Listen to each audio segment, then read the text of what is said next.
নমস্কাৰ ছাত্ৰ-ছাত্ৰীসকল, সুস্বপ্নাছ ক্লাছেছলৈ মই সুস্বপ্নাই তোমালোক সকলোকে স্বাগতম জনাই আজি তোমালোকৰ বাবে লৈ আহিছোঁ সমাজ বিজ্ঞানৰ ইতিহাস খণ্ডৰ ভাৰতবৰ্ষলৈ ইউৰোপীয়সকলৰ আগমন। এই পাঠটিত পঢ়িবলৈ যাওঁতে ইয়াৰ মূল কিছুমান বিষয়ৰ ওপৰত আমি আলোচনা কৰিব লাগিব আৰু মূল বিষয়সমূহ হৈছে ইয়াত ভাৰত চৰকাৰ আইন 1858, ভাৰতীয় পৰিষদ আইন 1861 আৰু কেন্দ্ৰীয় শাসন স্থানীয় স্বায়ত্ত শাসন ৰূপায়ণত লৰ্ড ৰিপনৰ যি ভূমিকা সেই ভূমিকা সম্পৰ্কে জানিব লাগিব। তাৰোপৰি অসামৰিক সেৱাৰ ভাৰতীয়কৰণ এইখিনি বিষয়ৰ ওপৰত আমি এই পাঠটোত গুৰুত্ব আৰোপ কৰিম। প্ৰাচীন কালৰ পৰা কি হৈছিলে ভাৰতবৰ্ষৰ সৈতে গ্ৰীচ, ৰোম আৰু ইউৰোপীয় দেশৰ যোগাযোগ আছিল বুলি জানিব পাৰি। আৰু এই গ্ৰীক, ৰোমান আদি এই ইউৰোপীয় জাতিসকলে লোহিত, পাৰস্য আৰু আফগানিস্তানৰ ভিতৰেদি থকা স্থলপথেদি ভাৰতবৰ্ষৰ লগত কি কৰিছিলে বাণিজ্যিক সম্পৰ্ক চলাই ৰাখিছিলে। আৰু এই খ্ৰীষ্টীয় 7ম শতিকাৰ পৰা কি হৈছিলে সাগৰীয় পথত আৰব নৌবাহিনীৰ একছত্ৰী আধিপত্য বিস্তাৰ হোৱাৰ পাছত ভাৰতবৰ্ষত কি হৈছিলে ভাৰতীয় সৈন্য আৰু ইউৰোপীয়সকলৰ প্ৰত্যক্ষ যোগাযোগ একেবাৰে কমি আহিছিলে।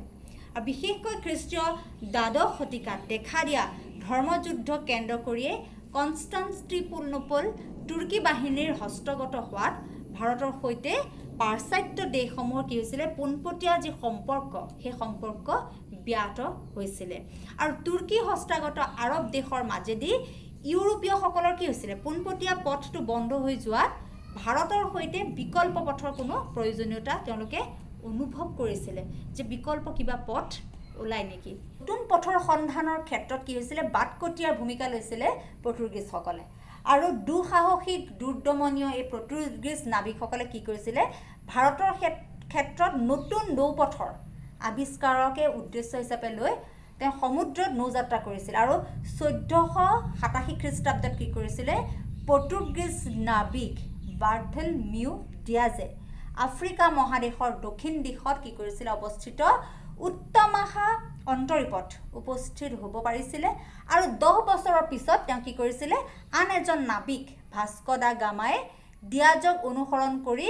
1498 খ্ৰীষ্টাব্দত দক্ষিণ ভাৰতৰ কালিকট বন্দৰত উপস্থিত হৈছিলে। এফালে বাৰ্থলমিউ ডিয়াজৰ ফটো দিয়া আছে আৰু ইফালে ভাস্কো দা গামাৰ ফটো দিয়া আছে, তোমালোকে চাব পাৰিবা। পৃষ্ঠা নম্বৰ 2। ইয়াৰ পিছত ইয়াত আছে ভাস্কো দা গামাৰ কালিকট অভিযান। এয়া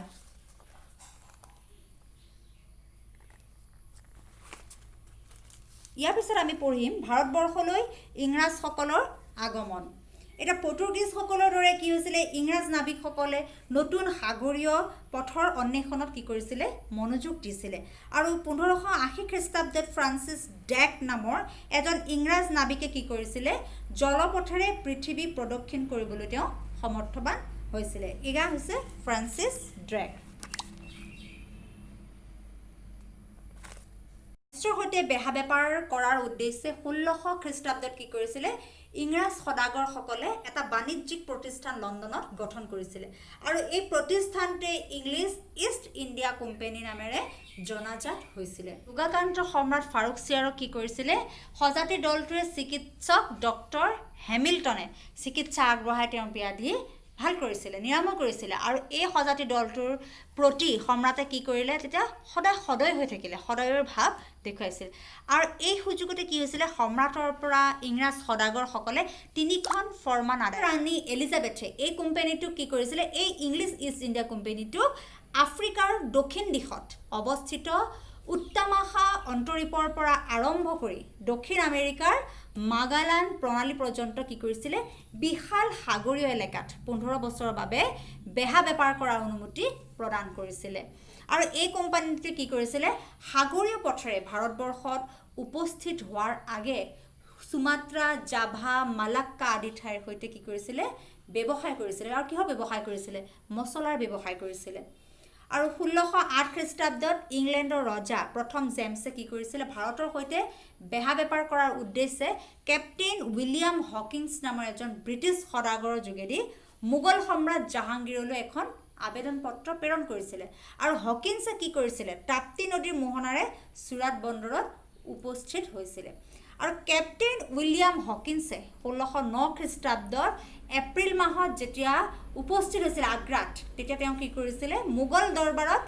সম্ৰাট জাহাংগীৰক সাক্ষাৎ কৰিছিলে আৰু এয়াই আছিল ইংৰাজৰ প্ৰথম আগ্ৰাত পদাৰ্পণ আৰু এনেদৰে কি হৈছিলে ইংৰাজসকল আগ্ৰাত পদাৰ্পণ কৰিছিলে কিহৰ যোগেদি এপ্ৰিল মাহত যি উপস্থিত হৈছিলে যে ঔৰংগজেবক জাহাংগীৰক লগ কৰাৰ উদ্দেশ্যে আৰু সেইকাৰণে কি হৈছিলে প্ৰথম আগ্ৰাত পদাৰ্পণ হৈছিলে ইয়াৰ পিছত কেপ্টেইন হকিন্সে প্ৰায় 2 বছৰ কাল কি কৰিছিলে মোগল সাম্ৰাজ্যত থাকি সম্ৰাটৰ পৰা বেহা বেপাৰৰ কিছু সা সুবিধাৰ আদায় কৰাৰ চেষ্টা কৰিছিলে আৰু কেপ্টেইন হকিন্সে আগবঢ়োৱা বাণিজ্য চুক্তিৰ আবেদন কি কৰিছিলে সম্ৰাট জাহাংগীৰে মঞ্জুৰ কৰা নাছিলে আৰু 1615 খ্ৰীষ্টাব্দত ইংলেণ্ডৰ ৰজা প্ৰথম জেমছে কি কৰিলে ছাৰ টমাছ ৰো নামৰ এজন ইংৰাজক পুনৰ জাহাংগীৰৰ ওচৰলৈ প্ৰেৰণ কৰিছিলে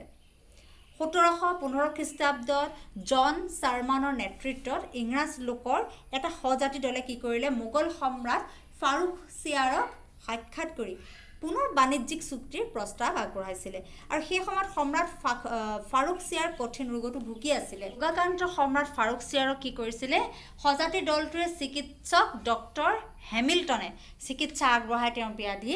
ভাল কৰিছিলে নিৰাময় কৰিছিলে আৰু এই সজাতি দলটোৰ প্ৰতি সম্ৰাটে কি কৰিলে তেতিয়া সদয় হৈ থাকিলে সদয়ৰ ভাৱ দেখুৱাইছিল আৰু এই সুযোগতে কি হৈছিল হ'ল সম্ৰাটৰ হাতৰ পৰা 3খন ফৰমান আদায় কৰে আৰু ইষ্ট ইণ্ডিয়া কোম্পানীয়ে সমগ্ৰ ভাৰতবৰ্ষতে বেহা বেপাৰ যাতে কৰিব পাৰে তাৰ বাবে ৰাজকীয় অনুমতিও লাভ কৰে আৰু ইয়াৰ লগতে কি কৰিলে মাটিত কোম্পানীয়ে নিজৰ ভৱিষ্যত সুদৃঢ় কৰাৰ ফালেও অগ্ৰসৰ হৈছিলে ভাৰতবৰ্ষত থিতাপি লোৱা ইষ্ট ইণ্ডিয়া কোম্পানীৰ প্ৰথম আৰু প্ৰধান উদ্দেশ্য আছিল বেহা বেপাৰ কৰা কিন্তু বেহা বেপাৰ কেন্দ্ৰ কৰি গুজেই গজালি মেলি পিছলৈ কি কৰিছিলে কোম্পানীয়ে ৰাজ্য শাসনৰ সপোন দেখিছিলে আৰু 1611 খ্ৰীষ্টাব্দত গোলকুণ্ডা ৰাজ্যৰ চুলতানৰ পৰা অনুমতি লৈ কোম্পানীয়ে কি কৰিলে মুছলিপট্টমত এটা বাণিজ্য কেন্দ্ৰ স্থাপন কৰিছিলে আৰু 1636 খ্ৰীষ্টাব্দত কোম্পানীয়ে আৰাম গাঁৱত দ্বিতীয়টো বাণিজ্যিক কেন্দ্ৰ মুকলি কৰিছিলে আৰু এনেদৰে কি কৰিছিলে চুক্তি কৰি মাদ্ৰাজৰ যিবিলাক কাষৰীয়া ঠাই এটুকুৰালৈ কি কৰিছিলে আৰাম গাঁৱৰ যিটো বাণিজ্য কেন্দ্ৰ তাক তুলি লৈ গৈছিলে আৰু এই কেন্দ্ৰটো তেতিয়া নাম দিয়া হৈছিলে ফৰ্ট চেণ্ট জৰ্জ 16 খ্ৰীষ্টাব্দত ইংলেণ্ডৰ ৰজা